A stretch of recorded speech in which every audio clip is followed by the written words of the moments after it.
Assalamualaikum warahmatullahi wabarakatuh.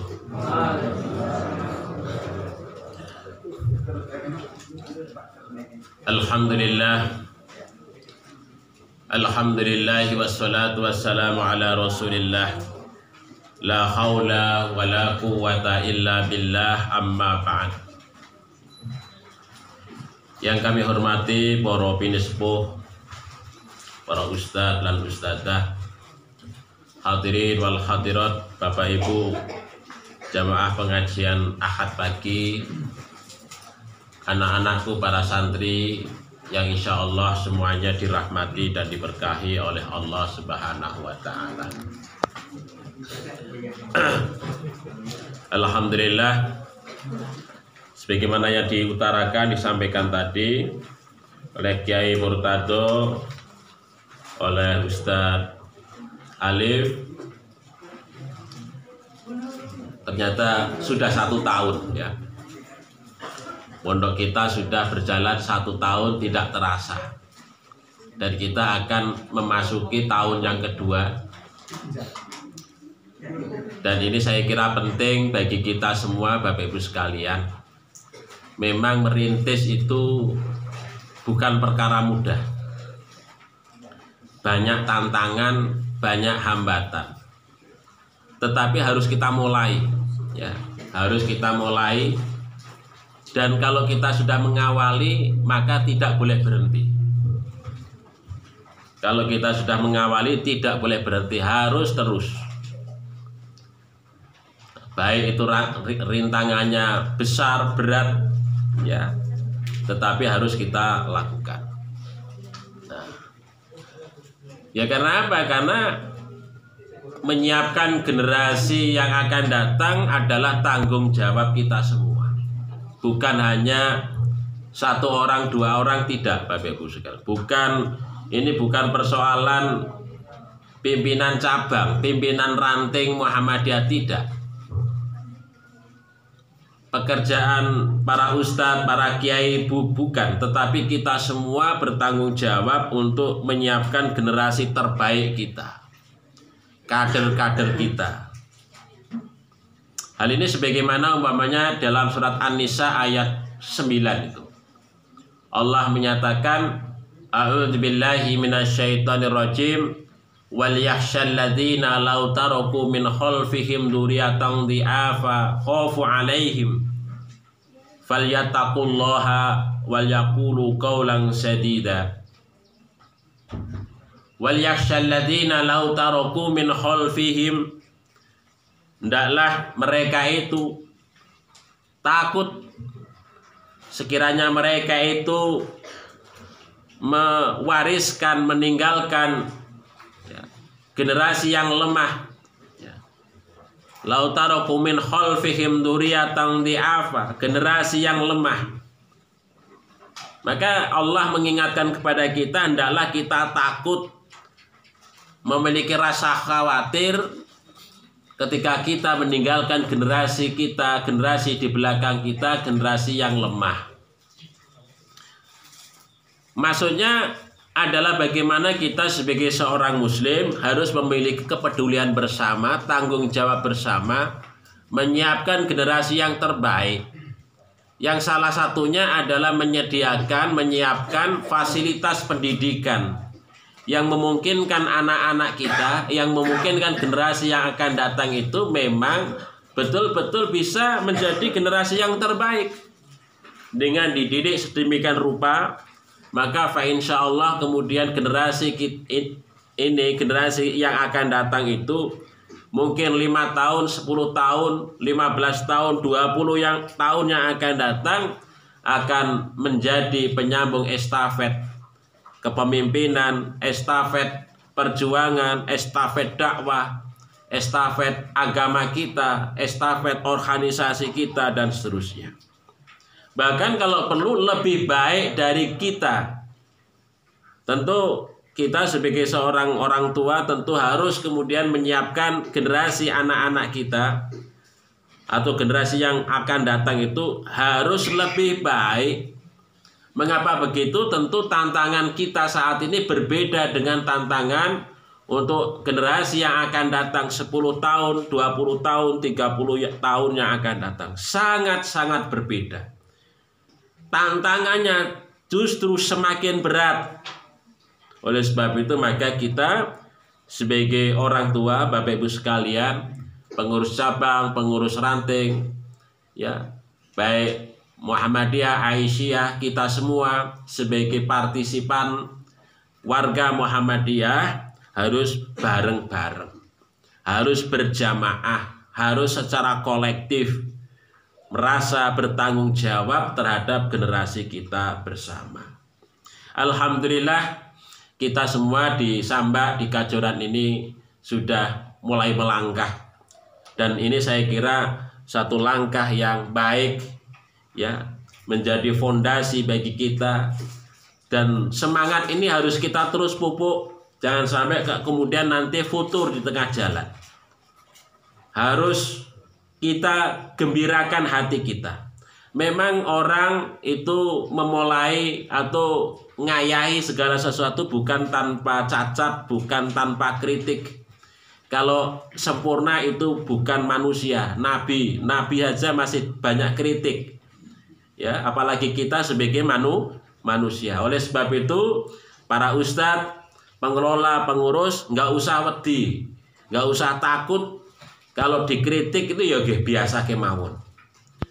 Diberikan masukan biasa kemawon. Alhamdulillah, terima kasih ada yang mengkritik, ada yang memberikan masukan, berarti itu ada kepedulian. Nah, demikian juga Bapak Ibu sekalian, ya, kita semua harus kemudian terus berkontribusi. Ya, berkontribusi dalam kaitannya dengan pengembangan ma'had kita, pondok kita. Karena yang namanya fasilitas, ya, itu memang harus tanggung jawab kita semua. Ya, harus tanggung jawab kita semua, bukan hanya satu orang, dua orang, tetapi kita memiliki tanggung jawab. Ya, karena apa? Karena Allah itu kan mengingatkan kepada kita, Kanjeng Nabi mengingatkan kepada kita, utlubul ilma minal mahdi ilal lahdi. Maksudnya utlubul ilma itu carilah ilmu kalian itu. Mencari ilmu itu maksudnya siapkanlah fasilitas untuk Anda ketika mencari ilmu itu. Jadi untuk mencari ilmu ada fasilitas, maka menyiapkan fasilitas itu adalah juga merupakan kewajiban. Kalau mencari ilmu itu wajib, maka menyiapkan fasilitas itu juga merupakan sebuah kewajiban. Karena apa? Karena untuk tercapainya ilmu yang kita dapatkan, maka harus ada fasilitas itu. Oleh sebab itu, Bapak Ibu sekalian, ya ini ya kita sama-sama. Ya, kita sama-sama. Insya Allah ya nanti kita sedikit demi sedikit. Kalau kontribusi kita itu ada, insya Allah nanti semuanya akan bisa terwujud. Ya, kalau tidak tahun ini, tahun yang akan datang, tahun berikutnya, tahun berikutnya. Karena apa? Karena yang namanya pertumbuhan itu begitu. Pertumbuhan itu ya seperti ibaratnya pohon. Dari benih yang kecil, yang pada awalnya cuman daun, nanti lama-lama tumbuh cabang, ranting lagi, cabang lagi, dan lain sebagainya begitu. Sehingga kemudian menjadi pohon yang sangat rindang. Seperti kasajaratin thayyibah, seperti pohon yang sangat baik. Asluha sabitun fis sama, asluha sabitun fil ard wa far'uha fis sama. Jadi nanti bisa kokoh, kuat, menancap ke bumi dengan akar yang kuat. Nah ini, maka ini semuanya adalah kontribusi kita semua, Bapak Ibu. Jadi bukan hanya seorang. Apalagi yang kita orientasikan untuk pondok kita adalah pondok Al-Quran, tahfidzul Quran ke depan. Nah ini kemuliaan, ya, kemuliaan. Karena apa? Karena Kanjeng Nabi Muhammad Shallallahu Alaihi Wasallam, ya, dan juga para sahabat generasi awal itu pedulinya dengan Al-Quran itu begitu luar biasa. Menjaganya Al-Quran itu begitu luar biasa. Bersusah payah. Kanjeng Nabi bersusah payah di dalam menjaga Al-Quran, dalam hal hafalannya, dalam hal bagaimana melaksanakannya. Para sahabat juga sama. Bahkan suatu ketika Kanjeng Nabi Muhammad SAW itu mengingatkan kepada para sahabat, wala taktubu anni ghairal Quran. Hei para sahabat, janganlah sekali-kali kalian, Anda sekalian, menulis dariku kecuali hanya Al-Quran. Anda nggak boleh menulis sesuatu apapun dariku kecuali hanya Al-Quran. Tulislah itu Al-Quran. Mengapa begitu? Karena Al-Quran harus terpelihara, tidak bercampur dengan perkataan yang lain. Sehingga para sahabat itu peduli menghafal, menulis. Itu hanya Al-Quran yang berasal dari kanjeng Nabi Muhammad SAW. Kepedulian Nabi, kepedulian para sahabat terhadap eksistensi keberadaan Al-Quran itu dibarengi dengan usaha yang serius. Sampai pengumpulan al-jam'u, ya, wat tadwin, pengumpulan Al-Quran. Nah, di samping hafalan, usaha menulis, dikumpulkannya menjadi mushaf, itu luar biasa. Sampai kemudian kepada kita Al-Quran itu dengan utuh. Karena apa? Terpelihara dengan baik.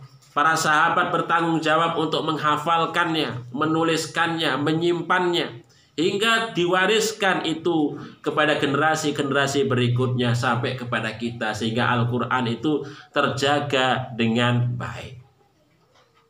Oleh sebab itu maka kita juga harus memiliki hal yang sama, tanggung jawab yang sama terkait dengan masalah Al-Quran. Kelestarian Al-Quran, maka sebagaimana juga sikap para nabi dan juga para sahabat itu, kita harus peduli dengan menyiapkan kader-kader kita yang peduli dengan Al-Quran, dengan tahfidzul Quran, menghafal Al-Quran, dan lain sebagainya. Supaya apa? Supaya Al-Quran ini terpelihara sampai kemudian nanti yaumul qiyamah. Fa insyaallah Bapak Ibu sekalian, kalau kita menjadi bagian dari orang-orang yang peduli dengan Al-Quran ini, fa insyaallah nanti kita masuk surga dengan orang-orang yang peduli dengan Al-Quran, bersama Nabi, bersama para sahabat, ya.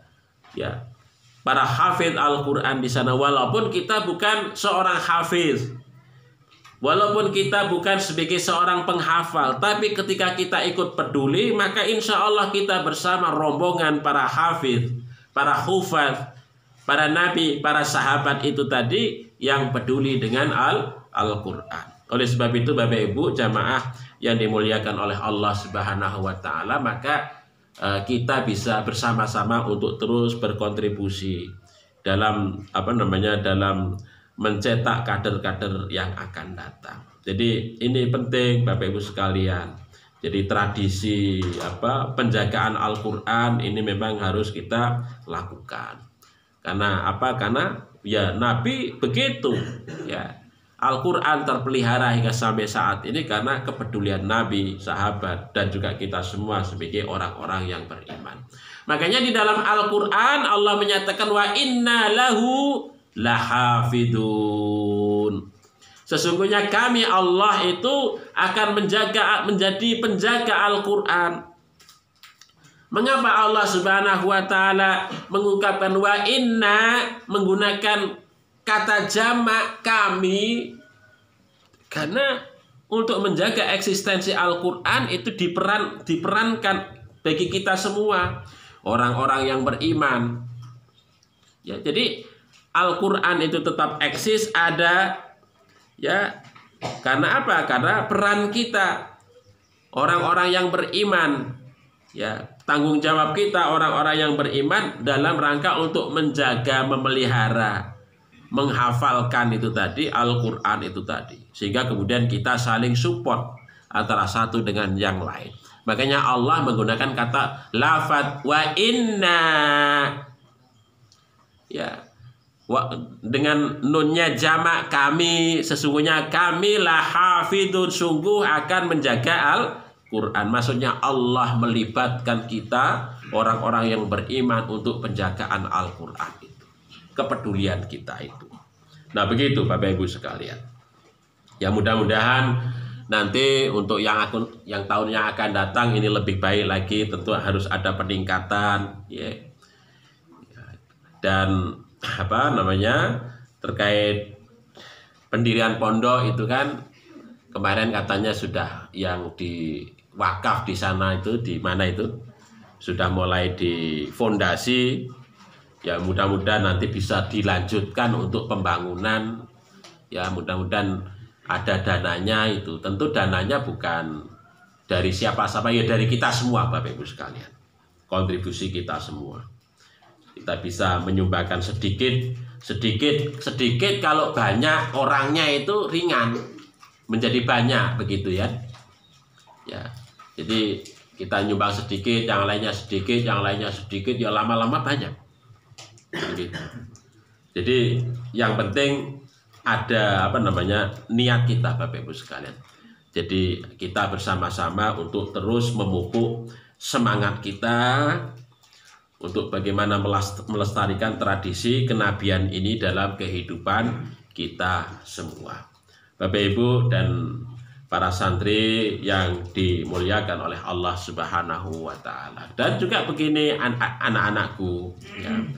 Anak-anakku, para santri harus semangat ya, memiliki semangat bekerja sama yang baik ya di dalam pondok.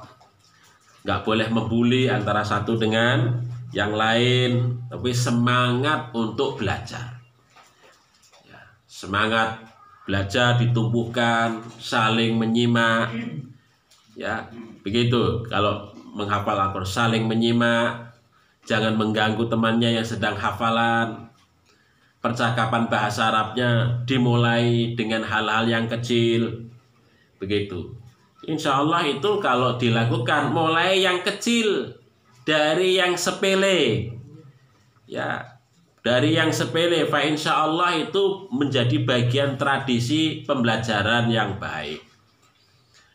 Dulu Ustadz Alif, saya itu juga sama, atau yang lain ketika di pondok itu juga sama. Jadi percakapan bahasa Arab bukan dari yang berat, tapi yang sepele-sepele, yang mudah-mudah, yang kita jangkau dalam kehidupan sehari-hari. Awalnya ya angel, tapi satu kata, dua kata meluncur dari mulut kita, harus berani mengungkapkannya. Tapi lama-lama nanti menjadi kebiasaan, nanti tambah lagi kosakata tambah lagi. Dan terus begitu, lama-lama full, sehari itu nggak ada yang bahasa Indonesia, semuanya full pakai bahasa Arab. Tapi diawali dari yang mudah ya, satu dua kata, nanti bertambah yang kecil-kecil itu. Nah itu semangatnya begitu. Tanya sama teman pakai bahasa Arab. Nah, biasakan itu. Mau makan, mau mandi, mau ke ma'had, mau ke sekolah, sedang apa, bagaimana, dan lain sebagainya, itu semuanya dicoba untuk menggunakan bahasa Arab. Dibiasakan. Nah begitu. Biasakan. Tahfidzul Quran juga sama begitu. Pembiasaan untuk mutolaah, pembiasaan untuk pengulangan itu juga harus dilakukan. Jangan kemudian kalau sudah Anda hafal, jangan tidak diulang minimal sehari sekali. Nah, begitu. Kalau tidak, hilang. Kemudian menghafal itu kalau sudah hafal speednya, tambah speednya. Kalau hafal tambah speednya, kecepatannya, maksudnya kalau sudah hafal jangan dibiarkan, tapi kemudian ditambah kecepatannya. Membacanya itu, hafalannya itu kecepatan. Satu, biasanya kalau tahfidz Al-Quran itu, ketika sudah hafal, maka kemudian satu halaman itu satu nafas. Satu halaman latihan satu nafas. Yang hafal pojok atas kanan, pojok kiri bawah. pojok. Nah itu kalau sudah hafal begitu. Jadi yang terdengar antara atas sama yang bawah karena cepat sekali. Maka kalau sudah cepat ini, ya artinya mulutnya itu sudah dermimil begitu ya. Sudah cepat begitu berarti hafal tenang.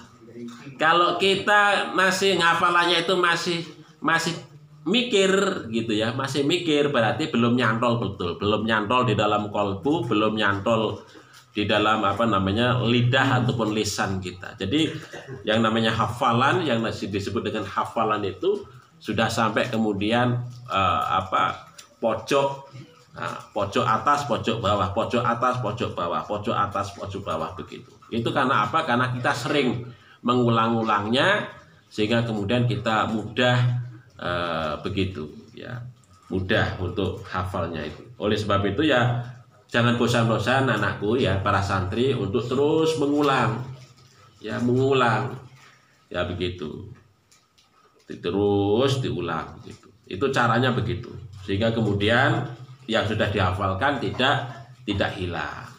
Nah, begitu. Dan di dalam ma'had jangan menjadi abu rukut. Apa abu rukut itu? Menjadi tukang tidur ya.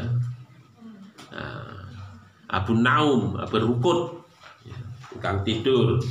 Tetapi dimanfaatkan waktunya itu untuk betul-betul belajar dengan baik itu ya. Nah, begitu.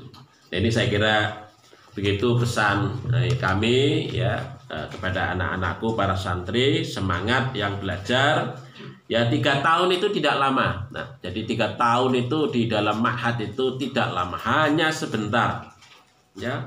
Apalagi ini sudah tahun yang pertama, masuk tahun yang kedua, itu sangat singkat sekali, nggak terasa tahu-tahu kok lulus begitu. Oleh sebab itu maka manfaatkan waktu yang sedikit itu dengan baik. Karena apa? Karena ya inilah kesempatan bagi kalian untuk menuntut ilmu itu. Dan itu kesempatan yang tidak diberikan kepada yang lain. Kalau Anda di asrama itu kesempatan yang luar biasa. Yang lainnya mungkin tidak mendapatkan kesempatan untuk itu. Nah, kesempatan di asrama itu dimanfaatkan dengan sebaik mungkin dalam rangka untuk penguatan pelajaran kita. Bapak Ibu yang dimuliakan oleh Allah Subhanahu wa taala, sedikit saya akan menyampaikan tentang tuntunan Idul Adha ya, yaitu karena sebentar lagi pada hari Rabu besok kita akan Idul Adha begitu ya.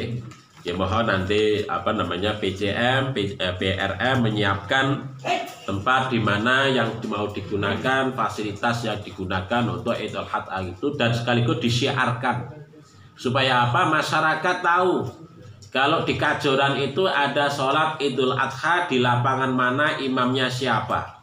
Itu tershare supaya itu sebagai bagian syiar kita ya, eksistensi kita itu ada.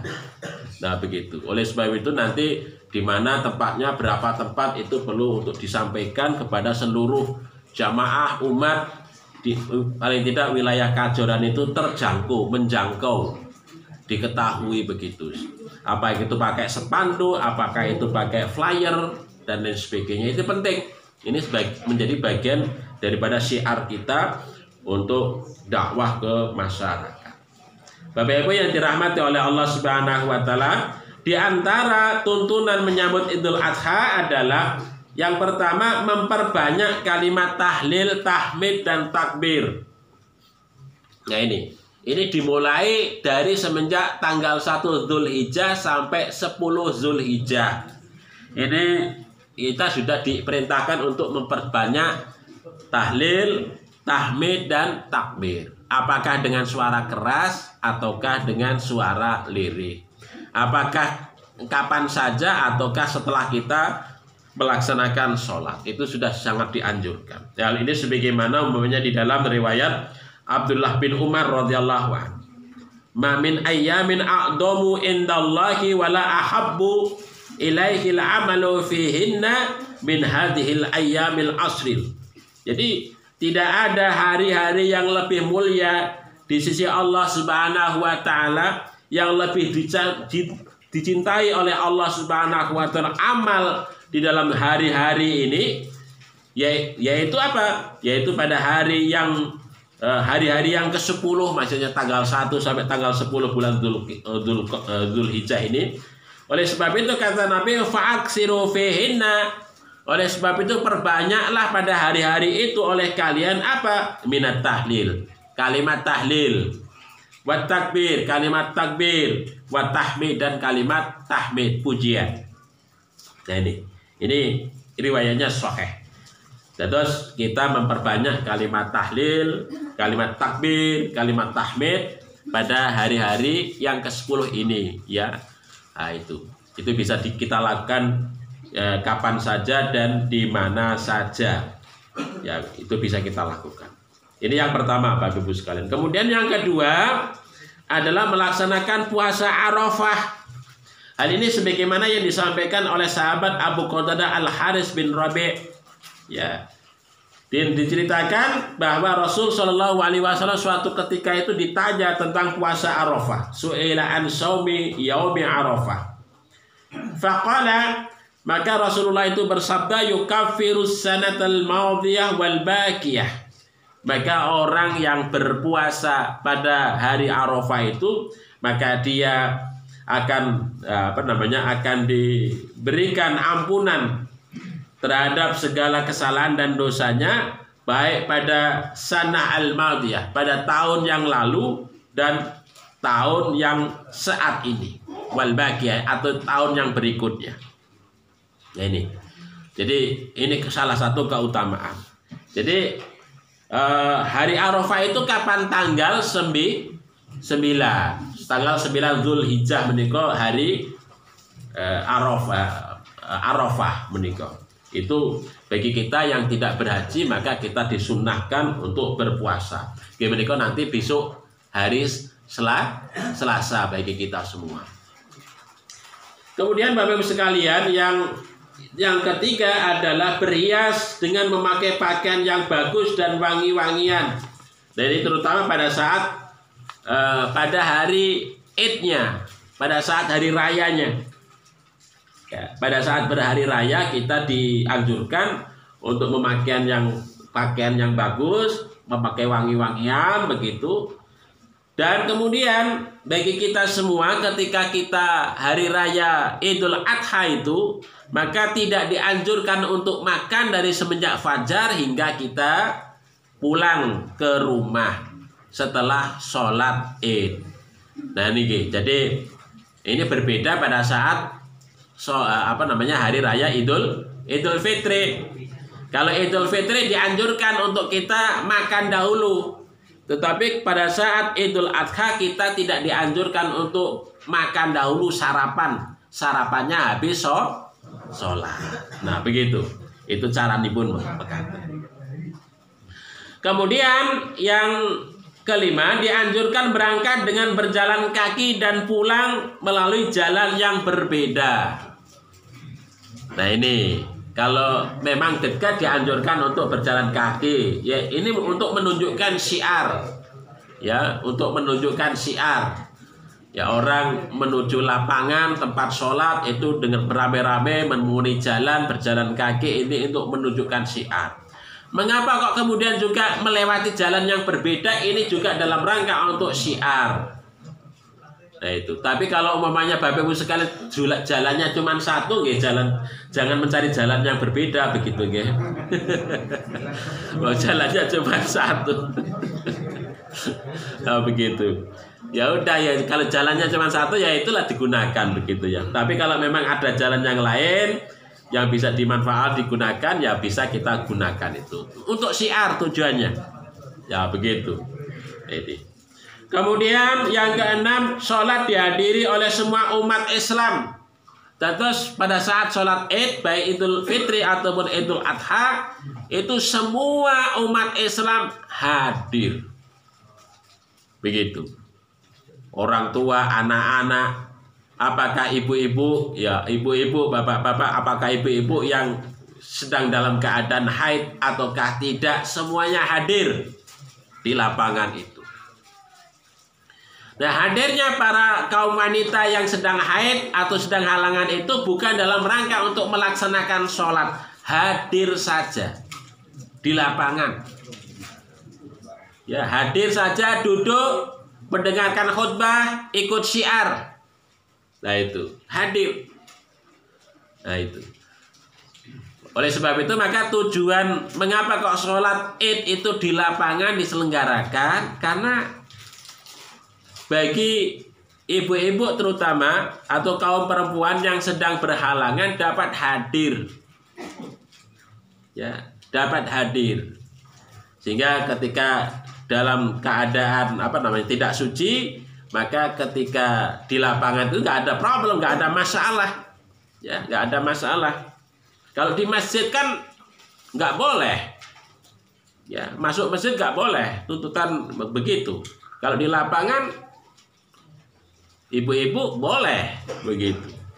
Nah, ini tujuannya begitu. Oleh sebab itu maka sholat id itu dilakukan di lapangan terbuka begitu. Yang tujuannya adalah itu tadi, menampung sebanyak mungkin para hadirin siapa saja, baik orang yang sedang berhalangan ataukah tidak, dapat hadir di sana. Nah, begitu. Kemudian juga Bapak Ibu sekalian yang dirahmati oleh Allah, itu sholat 2 rakaat tidak ada sholat sunnah sebelumnya. Nah, ini ketika kita melaksanakan sholat id, ya cuman sholat id itu saja Bapak Ibu sekalian, nggak ada sholat id sholat sunnah yang lain. Dengan hadir di lapangan ya sudah hadir di sana, tidak ada sholat yang lain yang dikerjakan, ya. Nah, begitu. Jadi cukup sholat 2 rakaat secara berjamaah, itu tidak ada sholat sunnah sebelumnya ataupun sesudahnya. Nah, begitu. Itu yang dilakukan oleh Kanjeng Nabi Muhammad Shallallahu Alaihi Wasallam begitu. Ya, ini kalau kita rujuk umpamanya di dalam hadis Abdullah bin Abbas radhiyallahu an. Ada Nabi Shallallahu Alaihi Wasallam kharaja yaumal Aid. Kanjeng Nabi Shallallahu Alaihi Wasallam itu keluar untuk melaksanakan sholat Aid. Fasalla rakaataini. Beliau sholat 2 rakaat. Lam yusalli qablaha wala ba'daha. Kanjeng Nabi tidak melaksanakan sholat, ya, sebelumnya ataupun setelahnya, hanya melaksanakan sholat 2 rakaat, yaitu sholat id itu. Itu yang dilakukan oleh Kanjeng Nabi. Dan yang lainnya adalah sholat id tidak ada azan, tidak ada iqamah. Dan tidak ada pula umpamanya ungkatan as-sholatu jami'ah. Nah, begitu. Jadi sudah, kalau umpamanya sholat, imam menyatakan ya sholat, ya sallu, umpamanya sallu sawu sufufakum, ya begitu. Jadi cukup begitu. Jadi tidak perlu kemudian ada azan dan iqamah, karena ini yang dilakukan oleh Kanjeng Nabi begitu. Dan yang lainnya Bapak Ibu sekalian, melaksanakan sholat id itu ditambahi dengan takbir zawaid. Tetapi memang ini ada sebagian yang berpendapat takbir zawaid itu ada yang menggunakan, ada yang juga yang tidak, ya. Tetapi kalau kita merujuk di dalam beberapa sunnah Nabi, Kanjeng Nabi itu juga menyatakan, Kanjeng Nabi itu melakukan, ya, ketika sholat id itu ada takbir zawaid. Dan ini diceritakan dari Imam At-Tirmidzi radhiyallahu an. Ya, diceritakan bahwa ada Nabi sallallahu alaihi wasallam kabbara fil idain fil ula sab'an qabla al-qiraah wa fil akhirah khamsan qabla al-qiraah. Jadi Nabi sallallahu alaihi wasallam itu ketika melaksanakan sholat 2 id, maksudnya Idul Adha dan Idul Fitri, maka kabbaro, dia kan kabbaro fil idaini fil ula, ya. Jadi dia bertakbir pada saat sholat kedua Idul Adha Idul Fitri itu, yaitu fil ula pada saat rakaat yang pertama sab'an 7 qabla al-qiraah, sebelum membaca Al-Fatihah, wa fil akhirah, dan pada saat rakaat yang kedua, rakaat yang terakhir, khamsan, sebanyak 5 takbir qabla al-qiraah, sebelum membaca surat Al-Fatihah. Itu yang dilakukan oleh Kanjeng Nabi begitu. Ini zawaid. Zawaid itu maksudnya tambahan, Bapak Ibu sekalian. Tambahan, ini tambahannya. Di dalam yang lainnya itu tambahan. Maksudnya selain daripada takbiratul ihram. Itu begitu.